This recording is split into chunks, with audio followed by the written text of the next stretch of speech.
Bom, olá, mais uma vez. Agora, nós já vimos na última aula como receber valores para um vetor de 10 posições. Nós depois ordenamos esses valores que foram inseridos aleatoriamente, ordenamos em ordem crescente e eu mandei depois imprimir os dados organizados já no vetor. Então, nós aprendemos a manipular um vetor unidimensional, né? O vetor é de uma dimensão só. Agora nós vamos trabalhar com matriz. Então tem aí o código para uma matriz bidimensional. Ela tem duas dimensões. A gente vai trabalhar com linha e coluna, né? Então essa matriz de duas dimensões, eu vou trabalhar uma matriz de 3 linhas e 3 colunas. Então, como é que se declara uma matriz bidimensional? Eu trabalho com os valores das duas dimensões, os valores aqui, primeiro de linha e depois de coluna. Então, 3 linhas e 3 colunas para essa matriz. Eu vou precisar de variáveis de controle para que eu possa controlar os índices dessa matriz. Então, eu vou trabalhar com a variável i e com a variável j, controlando os índices da matriz.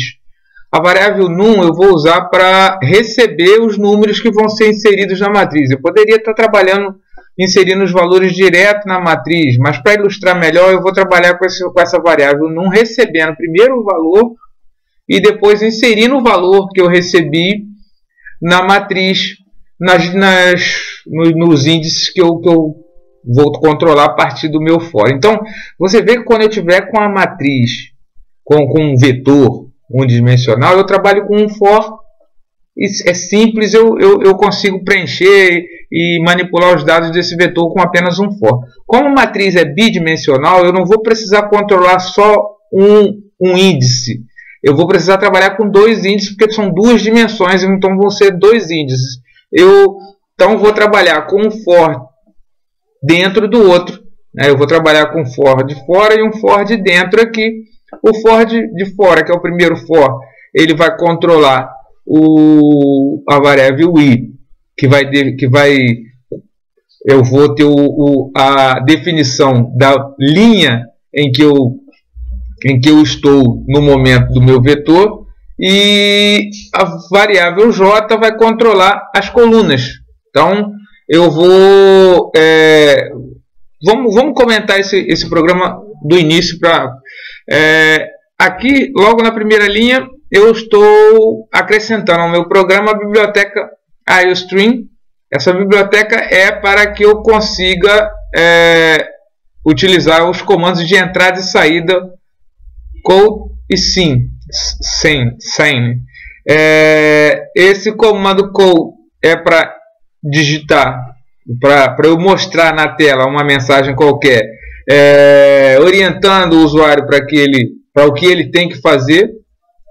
E o send é para eu receber dentro de uma variável um valor qualquer que ele tenha digitado. Então eu primeiro vou exibir uma mensagem para que o usuário ele tenha uma orientação de que é o momento dele digitar o valor, e o segundo comando, que é o send, ele vai definir que esse valor que foi digitado após pressionar o enter vai ser guardado dentro da variável específica que eu defino aqui como a minha matriz. Eu também estou trabalhando, então, o comando IOStream é para o call e para o send. Eu também mando incluir no meu programa local. É a biblioteca para funcionar os caracteres acentuados. Tá? Isso aqui é opcional, você coloca e você consegue usar os acentos sem problema. Tá? Para a gente começar a evoluir com isso aí também. Então, eu já falei sobre o espaço o nome de espaço na aula passada. Nós iniciamos aqui a nossa função principal. Ela começa, né, no primeiro abre-chave aqui, e o último abre-chave fecha essa função principal. Então nós vamos trabalhar com 1, 2, 3, 4 variáveis. A primeira variável, todas inteiro, né? Todas numéricas inteiro. Então a primeira variável é a variável mat. Eu estou criando essa matriz porque eu estou pedindo para que o meu programa crie um espaço de memória, uma variável, de 3 linhas e 3 colunas, uma matriz bidimensional de 3 índices de linha e 3 índices de coluna. 3 índices de linha e 3 índices de coluna. Sempre que eu crio, ela vai ser, o primeiro índice vai ser o 0, o segundo 1, o terceiro 2 e assim por diante, sequencialmente, né? E eu crio as variáveis I e J, eu ilustro aqui nessa tabelinha a variável I, a variável J com os espaços de memória que eu vou precisar usar, e a variável num também com os espaços aqui para eu usar. Então, nós vamos fazer agora um passo a passo, seguindo como se o meu compilador estivesse executando, né? Assim que ele executasse essa primeira linha, int mat 3x3 I, J e num, ele criaria em memória os espaços I, J, num e a matriz. É um espaço é uma variável composta homogênea de 9 posições, né? 9 posições organizadas em linhas e colunas aqui, 3 linhas e 3 colunas. Então eu passo para a primeira linha após a declaração das variáveis, é um comando for. Como é que funciona o comando for? O comando for é uma estrutura de repetição, onde eu defino uma variável de controle, vai começar valendo um valor, vai ter um valor que vai ser definido como fim para as repetições, e o incremento, como é que vai ser feito o incremento até que seja atingido esse fim. Então, eu observo que se eu crio um for e defino valores ali, que de alguma forma, pelo incremento que eu faça ou decremento que eu faça, eu nunca chegue ao final, eu crio um loop eterno. Então é muito importante que você atente para isso aí, para que você não entre em um loop eterno ali e o teu programa não pare de rodar e você seja obrigado a abortar a execução. Será um erro lógico isso aí, né? Então, o for começa incrementando 0 para ir. Para que você entenda, eu vou anotando aqui precariamente, né? Porque eu estou usando o mouse e desenhar os números aqui, né? Eu vou estar desenhando, não vou estar digitando os números. Não vai ficar tão perfeito. Mas vamos lá, vamos tentar fazer dessa forma. Depois, se não ficar muito legal, eu faço uma outra videoaula com eu digitando os valores. Então, I começa valendo 0. Aí eu vou fazer o seguinte, eu vou usar a caneta aqui e vou definir aqui para você entender que nesse momento o I em memória recebeu o valor 0. Eu defino também que eu vou incrementar o I enquanto ele for menor do que 3. Eu vou então nesse loop incrementando o I enquanto ele for menor do que 3. Né? Mas eu vou incrementar de quanto? De mais 1. Mais 1, mais 1, mais 1. Esse mais aqui define que o I vai ser incrementado de mais 1 a cada loop. Então, o I começa valendo 0. Eu defino que vai ser incrementado enquanto ele for menor do que 3. E vai ser incrementado de mais 1. Isso é que essa linha definiu, já atribuindo 0 à variável I. Então ele entra para executar o comando, o bloco de comandos dentro desse for pela primeira vez. Então os comandos de dentro do for, na verdade, é uma outra estrutura for, que vai ser totalmente executada até que eu saia dela e vá para o fim do loop, do primeiro loop do for e retorne. Então eu aqui, eu entrando, o meu for de dentro atribui ao J 0. Aí eu vou anotar aqui, J vai receber 0. E J vai ser incrementado enquanto for menor do que 3 de mais 1, conforme eu já expliquei lá. Aí eu entro na estrutura do for de dentro e vou executar a primeira vez o primeiro comando, que é a mensagem na tela digite um número. Então, nesse momento vai aparecer lá na tela do computador essa frase, e em seguida o meu programa vai fazer com que o cursor espere, aguarde que o usuário digite algum valor. O usuário vai digitar um valor e vai dar um Enter. Então esse comando, né, sem, ele vai receber na variável mat, que é a minha matriz, na posição IJ, o valor que foi digitado. Então, o comando de cima foi executado direto. O comando de baixo é que faz com que o cursor aguarde que alguém digite alguma coisa e pressione Enter, né? Como você já orientou o usuário que deve se digitar um número, ele vai digitar um número e vai dar Enter. Esse número vai para a matriz na posição IJ. E, no momento, ainda está valendo 0 e J também está valendo 0. Então, eu vou guardar em que posição do meu vetor? Na linha 0, coluna 0. Então, na linha 0, coluna 0, eu vou guardar o número que foi lido. Então, vamos imaginar que o cara digitou o número 9. Então, eu vou guardar o número 9 na posição, na linha 0, coluna 0. Olha, linha 0, coluna 0. Né? Aí, eu vou para o final do for, do J, que faz com que ele retorne e incremente 1 ao J. Né? Que toda vez que ele retorna, ele incrementa 1 ao J. Então, ele vai incrementar a primeira vez o J de 1. Então, o J que está valendo 0, incrementado de 1, passa a valer 1. Né? 0 mais 1, 1. E eu ainda é menor do que 3? Ainda é menor do que 3. Então, eu vou mandar mostrar na tela a mensagem novamente, digite um número, né? Vai repetir aqui o comando, digite novamente um número, e vai ser pedido para que o cursor vai parar, esperar que o usuário digite um número. Vamos imaginar que o cara digitou o número 5. Aonde é que esse número 5, quando ele der um Enter, vai ser guardado? Em mat, na posição IJ. A posição I ainda é 0, mas a posição J agora é 1.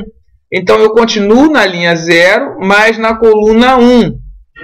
Né? Porque o J agora está valendo 1. Então, o 5 vai ser guardado na linha 0, coluna 1. Após isso, ele vai para o último comando, que é o retorno ao for, e incrementa 1 ao J. O J incrementado de 1 agora vai passar a ser 2. Né? Que 1 mais 1, 2. Ele novamente vai pedir um número e o usuário vai digitar esse número, vai dar Enter. Vamos dizer que o usuário digitou o número 8. Então, para onde vai o número 8 que o usuário digitou quando ele der Enter? Para mat na posição IJ.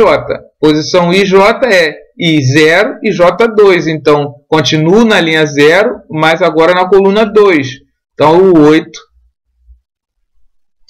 vai ser armazenado na linha 0, coluna 2. Ele retorna. Próximo comando é o retorno para incrementar o J. O J vai ser incrementado de 1. 2 mais 1, 3. Ele ainda é menor do que 3? Opa, ele agora já é igual a 3. Ele não é mais menor do que 3. E eu defini que eu vou incrementando enquanto ele for menor do que 3.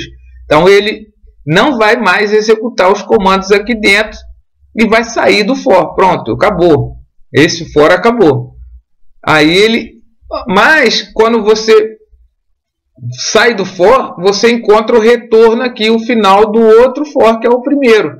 E ele vai fazer o quê? O compilador vai retornar ao for e incrementar 1 ao i. Opa, o i estava valendo 0, vai passar a valer 1. Aí, o 1 ainda é menor do que 3. Ele vai reiniciar, porque ele está voltando a executar o comando de dentro. E o comando de dentro é a estrutura for. Então, ele vai reiniciar o J. O J vai começar a valer 0 de novo, novamente. E enquanto ele for menor do que 3, eu vou incrementar de mais 1. Aí vai exibir novamente a mensagem e eu vou receber o número que o usuário digitou na matriz, na linha I e J. Então, vamos imaginar que o cara digitou agora o número 7. Mate na posição IJ, a posição I é 1, J é 0. Então, na linha 1, coluna 0, recebe o número 7. Ele vai para o próximo comando, que é o retorno, incrementa 1 ao J. O J passa a valer 1. Ele recebe, então, o usuário recebe a mensagem para digitar um novo número. Aí digitou o número 2, ele vai ser armazenado na mate IJ. Mate IJ agora é 1, 1. Então, linha 1, coluna 1. O número 2. Ele retorna, foi ao final do for do J, retorna e incrementa 1 ao J. O J agora passa a valer 2. E ele novamente pede um número, vai se digitar, o cara vai digitar agora o número 3. Então, mate na posição IJ, I ainda é 1, J agora é 2. Então, linha 1, coluna 2, vai receber o número 3. Foi o número que o usuário digitou, né? Aí ele vai retornar, né? Vai ao final, vai retornar, incrementar 1 ao J. J vai passar a valer 3. Opa, 3, ele disse que seria para repetir enquanto ele fosse menor do que 3. Mas ele já é igual a 3, ele sai e ele vai encontrar o final do primeiro for e retornar incrementando 1 ao I, que é o controlador do primeiro for. Então, o I que estava valendo 1 vai passar a valer 2. E ele vai reiniciar o J novamente. Aí, agora, o J vai voltar a valer 0. Ele vai digitar um número qualquer. Ao número 4 que o cara digitou, mate na posição IJ, na linha 2, coluna 0. Então, né, I está valendo 2 e J valendo 0. Então, na linha I, coluna J, 2, linha 2, coluna 0 aqui.